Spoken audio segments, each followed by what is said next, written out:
Hello, my dear students. You are welcome in RK Institute. I am Dr. RK Saini, and today I am going to discuss some important question of thermochemistry.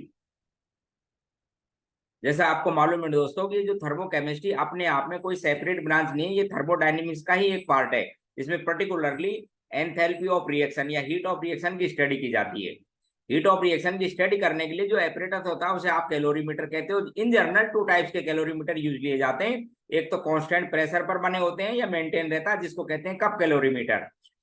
और cup calorimeter में जो exchange of heat energy है वो enthalpy के बराबर होती है, Q. ठीक है, ठीक इसी तरह से दूसरे कैलोरीमीटर और होते हैं जिनमें कांस्टेंट वॉल्यूम पर वर्क करते हैं, और वो जो कांस्टेंट वॉल्यूम पर वर्क करते हैं उनको कहते हैं बॉम्ब कैलोरीमीटर। इसलिए कांस्टेंट वॉल्यूम पर exchange of heat energy Q वो किसके बराबर हो जाएगी? चेंज इन इंटरनल एनर्जी के बराबर। और फिर रिएक्शन में इन दोनों का रिलेशन मालूम है कि delta H equal to delta U plus delta NGRT, और we can say delta H equal to delta U plus P delta V because most of the chemical reactions are occur at constant P and T। ठीक है, तो दोस्तों पहला question देखो, आज मैं आपको थर्मोकेमिस्ट्री के कुछ क्वेश्चन लाया हूं, बढ़िया बढ़िया। देखिए आप 5-7 क्वेश्चन ध्यान से सुनो। Question number first, 2 moles of ethane. अब देखो ध्यान से देखें, 2 moles of ethane completely burn होने पर इतनी एनर्जी, इतनी किलो जूल हीट लिबरेट करती है। अच्छा ध्यान रखना, कितने मोल करती है? 2। और ये लिबरेट का मतलब जब कैलकुलेशन करोगे तो नेगेटिव साइन लेना एंथैल्पी का, क्योंकि एक्सोथर्मिक प्रोसेस है।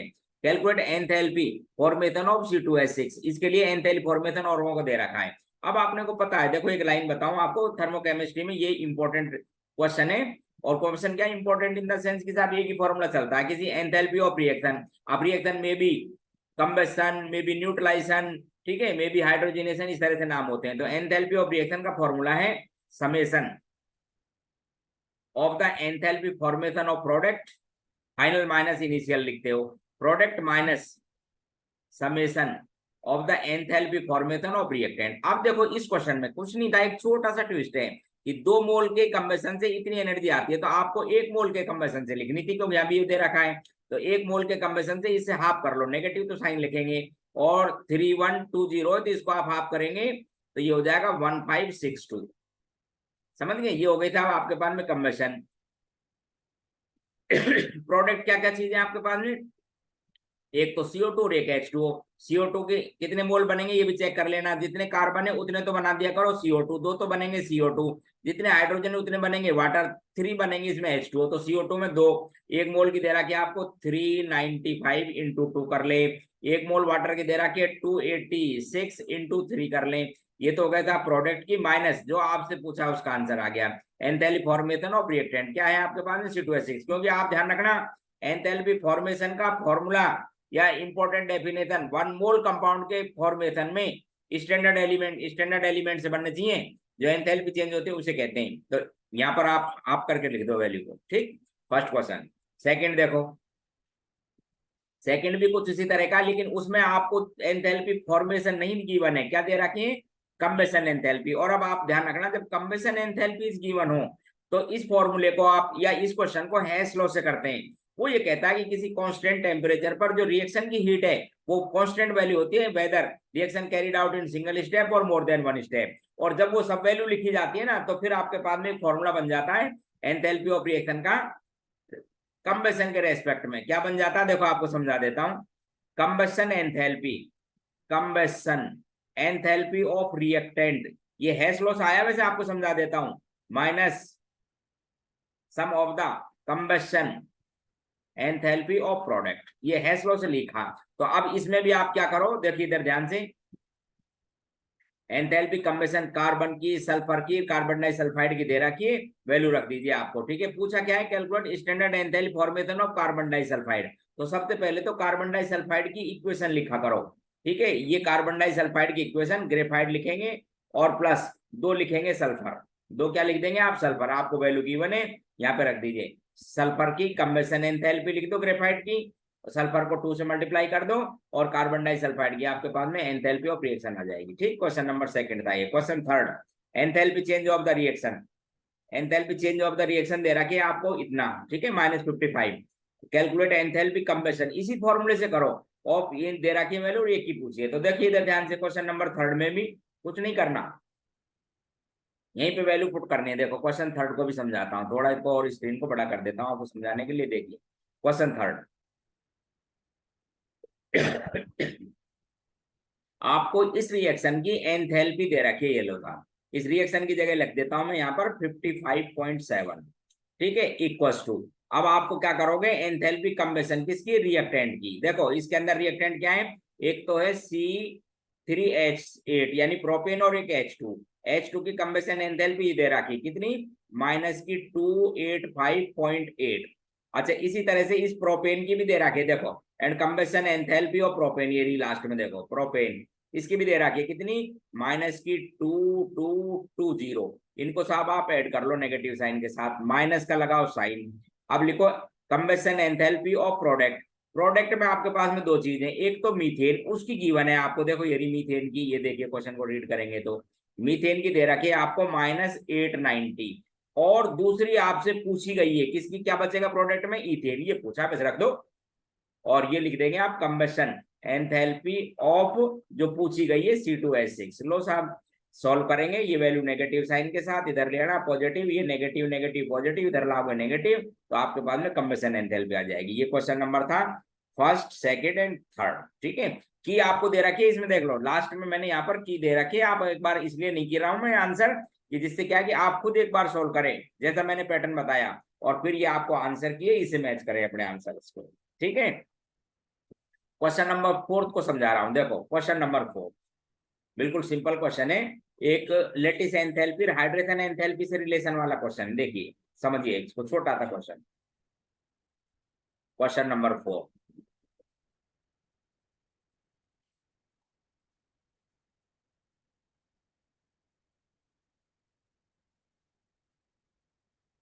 Lettuce enthalpy of solid NaCl 772 kilojoule and enthalpy of solution this, ठीक है। हाइड्रेशन एंथैल्पी ऑफ सोडियम और क्लोराइड आयन का रेशो दे रखा है 3:2.5। What is the enthalpy hydration of chloride ion. बढ़िया क्वेश्चन है, मैं आपको समझाता हूँ। सबसे पहले तो मैं दोस्तों आपको सॉल्यूशन एंथैल्पी को समझाता हूँ। देखो जब किसी आयनिक कंपाउंड को, जैसे NaCl आयनिक है, एक्सिस ऑफ सॉल्वेंट, जैसे हाइड्रेशन एंड दे रखे तो वाटर आपके पास में था, तो जब उसके एक्सिस ऑफ सॉल्वेंट में आयंस सॉल्वेटेड हो जाते हैं, या पर्टिकुलरली वाटर है तो हाइड्रेटेड हो जाते हैं, तो इस प्रोसेस में चेंज इन एंथैल्पी को कहते हैं सॉल्यूशन एंथैल्पी। जैसे यहां पर आपको प्लस में दे रखी है 2 किलो जूल, ठीक है, ये दे रखी है आपको सॉल्यूशन एंथैल्पी इस रिएक्शन की। अब आप इस ध्यान से देखेंगे इस रिएक्शन को, एक्चुअल में इस रिएक्शन में खुद में दो एनर्जी इन्वॉल्व है, कौन कौन सी, क्योंकि एक तो आपको ध्यान से देखो, ये जब सॉलिड सबसे पहले आयन गैसियस स्टेट में जाएंगे तो वो तो इसकी लेटिस एंथैल्पी हो जाएगी।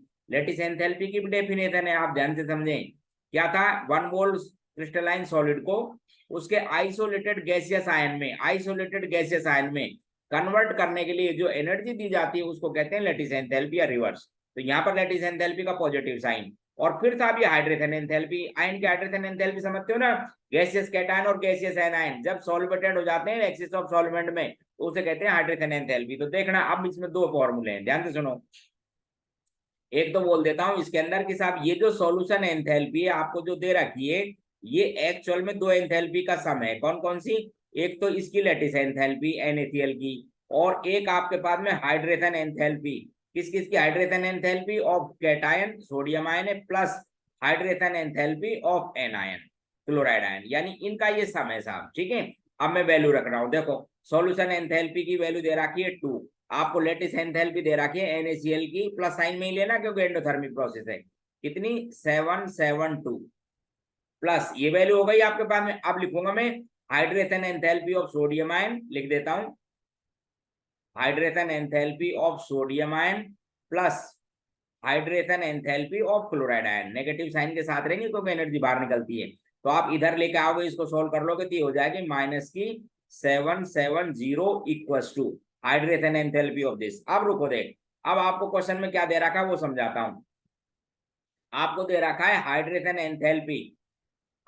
एंथैल्पी ऑफ सोडियम आयन और hydration enthalpy of chloride ion का रेशो। क्वेश्चन में देखिए हाइड्रेशन सोडियम इनके आयनों का रेशो गिवन है, कितना दे रखा है, देखो 3:2.5। अब आपसे पूछिए हाइड्रेशन एंथैल्पी क्लोराइड की, तो आप क्या करो, इस यहाँ से क्लोराइड सोडियम की हाइड्रेशन एंथैल्पी क्लोराइड आयन की टर्म में रख देता हूं मैं इस जगह।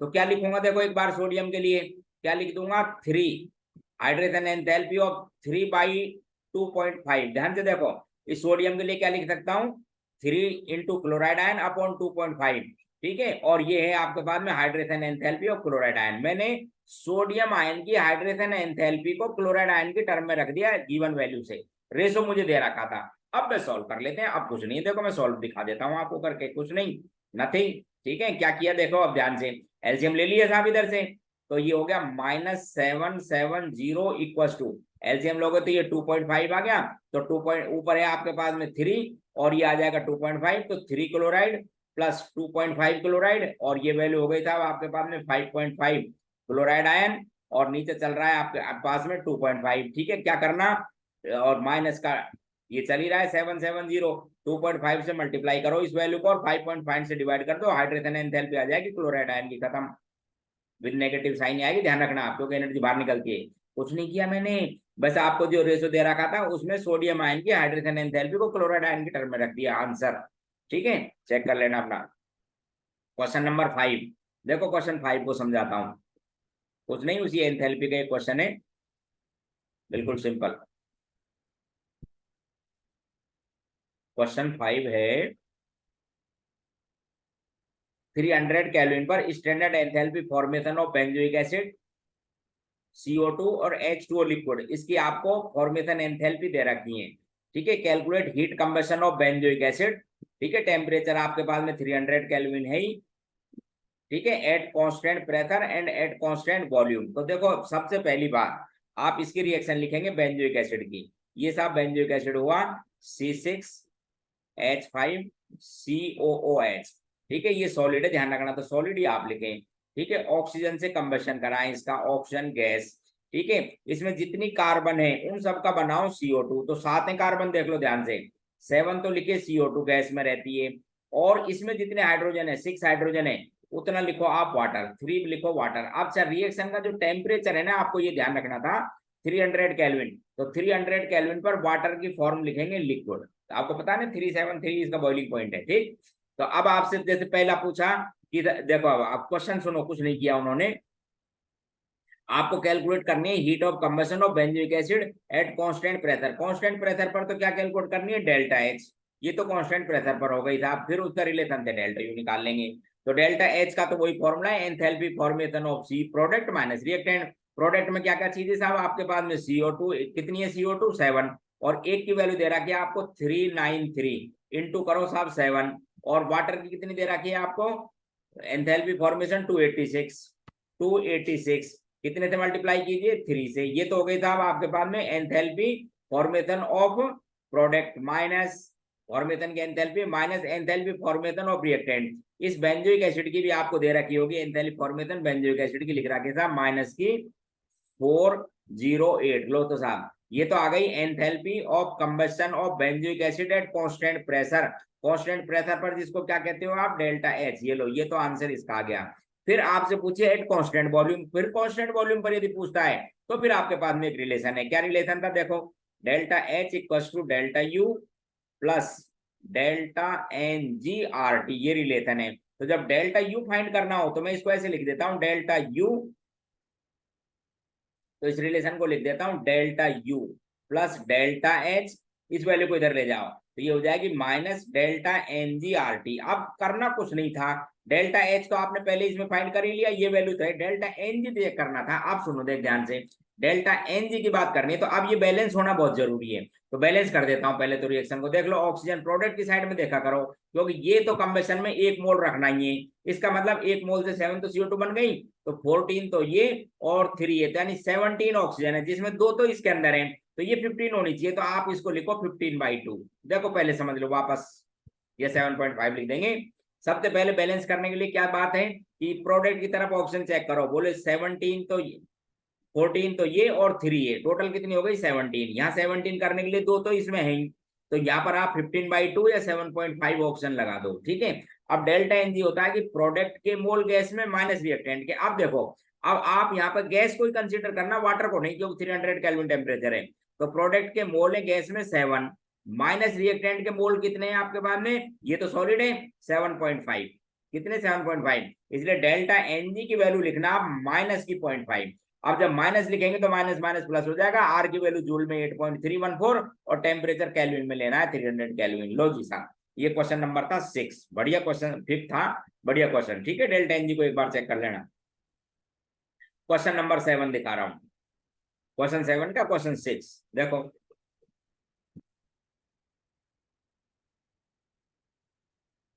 इनमें थर्मोकेमिस्ट्री में सबसे पहला पॉइंट आपको डेफिनेशंस क्लियर होनी चाहिए कि what is the meaning of heat of combustion, what is the meaning of enthalpy of formation. फिर जो पूछा जाता है उसी की इक्वेशन लिखें और बस रख दे वैल्यू, और कुछ नहीं करना है। क्वेश्चन 6 को बता रहा हूं, देखो question, enthalpy formation of water, अब ठीक है, और enthalpy neutralisation of mono acidic strong base उसकी दे रखी है। तो सबसे पहले एंथैल्पी फॉर्मेशन ऑफ वाटर, और आपसे पूछिए एंथैल्पी फॉर्मेशन ऑफ H2O, तो साहब जो गिवन है पहले तो उसकी बात करें हमसे। बोलो क्या फॉर्मूला है एंथैल्पी फॉर्मेशन ऑफ वाटर का। बोले साहब वाटर बनना चाहिए 1 मोल, किससे बनना चाहिए, उसके कॉन्स्टिट्यूशनल एलिमेंट की स्टैंडर्ड स्टेट से। हाइड्रोजन गैस में मिलती है और ऑक्सीजन भी किसमें मिलती है, O2 की फॉर्म में गैस में, और ये H2O मिलता है साहब लिक्विड में। इसकी आपको हीट दे रखी है इन्होंने कितनी, माइनस की 285.8 किलो जूल में दे रखी है। और क्या दे रखी है और समझा देता हूं आपको, और क्या है कि OH है ना जो ये दे रखा है कि मोनो एसिडिक स्ट्रॉन्ग बेस की न्यूट्रलाइजेशन एंथैल्पी इतनी, मोनो एसिडिक स्ट्रॉन्ग बेस का मतलब 100% आयोनाइज, तो ये OH आयन, और न्यूट्रलाइज किससे करोगे, H प्लस आयन से। इसके दे रखा है आपको H2O, ये बनेगा, इसकी भी वैल्यू गिवन है, कितनी वैल्यू दे रखी है आपको, माइनस की 57.3, बस अब हो गया। अब क्या करना है देखो, अब इस इक्वेशन को देखिए, आपसे इसकी पूछे एंथैल्पी फॉर्मेशन, ध्यान रखना, तो मैं लिख देता हूं enthalpy of the reaction 57.3 equals to enthalpy formation of product given येरी। एंथैल्पी फॉर्मेशन ऑफ प्रोडक्ट कितनी है, 285.8 minus enthalpy formation of reactant. आप सुनो, एंथैल्पी फॉर्मेशन ऑफ रिएक्टेंट में ये 2 है, तो आपको बता देता हूं स्टैंडर्ड कंडीशन में एंथैल्पी फॉर्मेशन ऑफ H2O की कितनी ली जाती है, 0। इसलिए ये वैल्यू जो आएगी अब आपके पास में enthalpy formation of OH ion ही आएगा, जो आपसे क्वेश्चन में पूछा गया है। वापस, तो रिएक्शन की हीट का formula summation of the enthalpy formation of product, लो साहब ये प्रोडक्ट था, minus summation of the enthalpy formation of reactant. अब इस रिएक्टेंट में H प्लस आयन की एंथैल्पी फॉर्मेशन कितनी है, 0। इसलिए अब ये जो आपके पास में, इसको नेगेटिव साइन इधर ले जाना, प्लस में वापस नेगेटिव हो जाएगा क्योंकि आगे इसके नेगेटिव लगा हुआ है, तो वैल्यू किसकी आ जाएगी, enthalpy formation of OH ion. ये लो साहब कुछ नहीं था, क्वेश्चन नंबर 6 था ये। क्वेश्चन नंबर 7 दिखाता हूं, देखो इनको करना सोल्व, और फिर लास्ट में आंसर्स दे रखे हैं, उन आंसर से मैच करना अपने क्वेश्चन को कि आपके आंसर सही भी हैं या नहीं, नहीं हो तो एक बार दोबारा करना ही, कैलकुलेशन है और करना कुछ नहीं इसमें, नथिंग। क्वेश्चन नंबर 7 दिखा रहा हूं, देखो H2Cl2, बस वैसे था question, H2 plus Cl2 equal to HCl, तो इसकी एंथैल्पी दे रखी है 194। The reaction is heat formation of HCl। आप किसे कहते हैं हीट फॉर्मेशन, बस इतनी बात पूछिए, बोले 1 मोल के लिए पूछिए तो 2 मोल के डिवाइड कर लो इसको 2 से, ये क्या है 2 मोल की है, आप ध्यान से देखो कितने से डिवाइड कर दो 2 से, 1 मोल की जो आंसर आएगा वो हो जाएगा, तो आप फर्स्ट ही आंसर आपका। ठीक है, क्वेश्चन नंबर 8, ये थोड़ा सोचने का था, क्वेश्चन 8 वैसे तो कुछ भी नहीं है, लेकिन एक लिखने का तरीका आना चाहिए आपको क्वेश्चन 8 में। देखिए क्वेश्चन 8 समझो आप,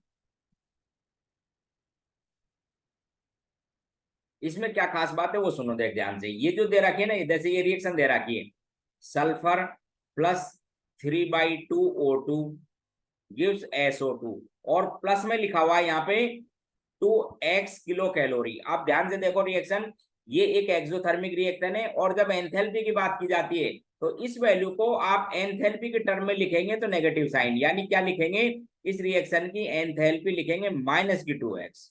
क्या लिखोगे, माइनस की 2x, क्योंकि यहाँ पर प्लस लिख रखा था। दूसरा ठीक उसी तरह से देखो इस इक्वेशन में SO2 प्लस हाफ O2, इसकी दे रखी है आपको SO3। ठीक है, इसमें भी SO3 बना रखा है,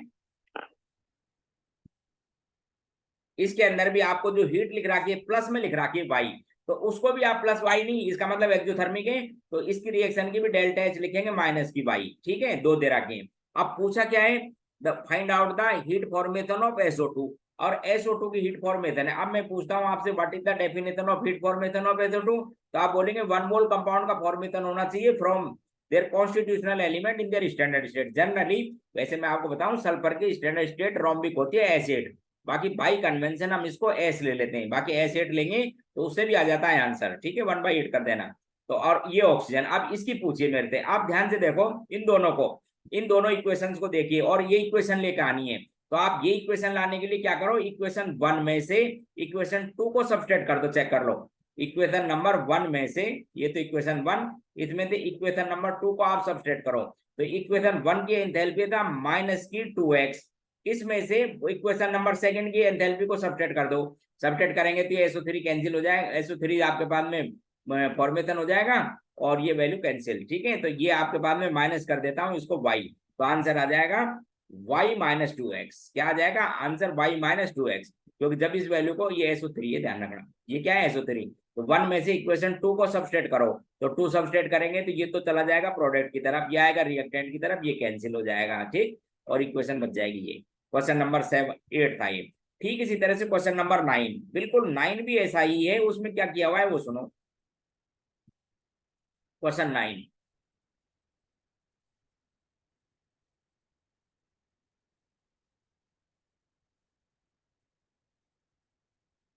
दो रिएक्शन दे रखे हैं बिल्कुल इसके जैसी, एक तो C plus O2 equal to CO2। अब इसकी डायरेक्ट H दे रखी है आपको एंथैल्पी, माइनस में क्या लिख रखी है X। एक और दे रखी है reaction, carbon monoxide plus half O2, इसकी दे रखी है साहब CO2, इसकी वैल्यू भी डेल्टा H की टर्म में है। आप ध्यान रखना क्वेश्चन नंबर 8 में ऐड करके लिखा हुआ था, इसलिए डेल्टा H में नेगेटिव साइन लगाओ। यहाँ पर सीधा साइन दिया रखा है तो साइन सीधा लिख दीजिए आप। इसकी दे रखी है आपको माइनस y। ठीक है, फिर क्वेश्चन पूछा है आपसे what is the heat formation of carbon monoxide, तो फिर जो आपसे पूछा गया है उसकी इक्वेशन लिखेंगे।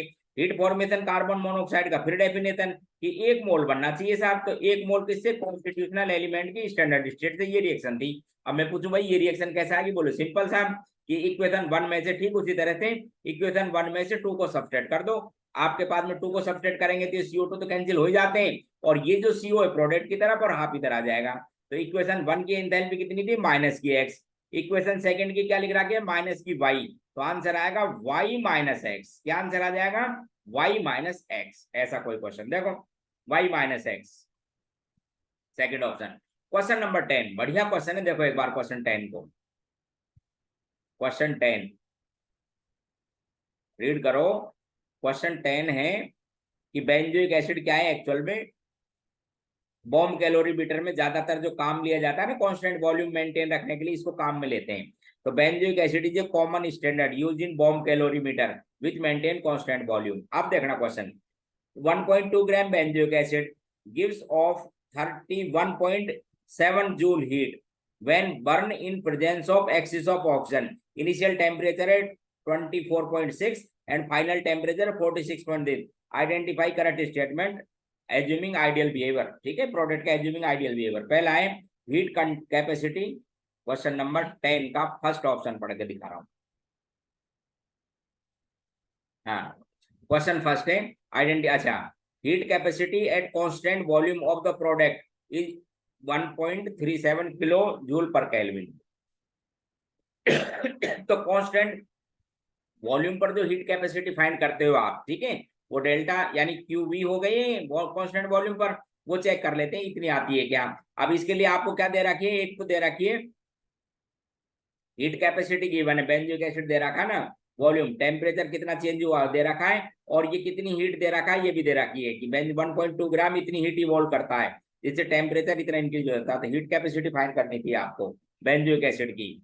दूसरा एक दे रखा है वर्क 0। अच्छा, वर्क तो 0 है, ये आपको पता है कि कांस्टेंट वॉल्यूम है ये, क्यों भाई क्या है ये कांस्टेंट वॉल्यूम, कांस्टेंट वॉल्यूम पर वर्क 0 होता है। तीसरा है delta U for the given amount is, देखो ये दो ऑप्शन तो वैसे ही टिक कर देने थे आपको।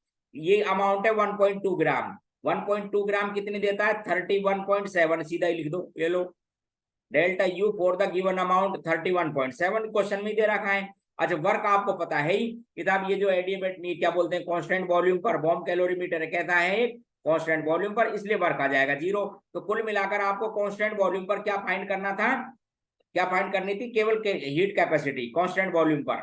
और कांस्टेंट वॉल्यूम पर आपको पता है साहब कि C इक्वल टू आप क्या लिखते हो, Q upon dt, Q upon dt। Substance है, ऐसा तो पूछा नहीं कि स्पेसिफिक क्या है, बस सीधा लिख दो। तो Q कितना था दे रखा है आपको 31.7, और चेंज इन टेम्परेचर ये दे रखा है, आप चेंज इन टेम्परेचर निकालो 47.6, उसमें से इसको 6 को सब्सट्रैक्ट कर दो तो ये मेरे ख्याल से 23 आ जाता है। लो साहब, ये आंसर हो जाएगा आपका फर्स्ट। तो आपका फर्स्ट भी क्लियर है, सेकंड भी, थर्ड भी, ऑल आर करेक्ट है इस ऑप्शन में। और इन सब के आंसर आप एक बार खुद स्वयं कर चेक करें, निकालें आंसर, और फिर मैंने की डाल रखी है उससे अपने आंसरों को चेक कर ले। ठीक है, ये इस टेस्ट पेपर की थी। ठीक है, अगली और डालूंगा मैं, आप देखते रहें इनको, और फिर अगली क्लास में बात करते हैं। ठीक है, बंद करता हूँ। Okay bye.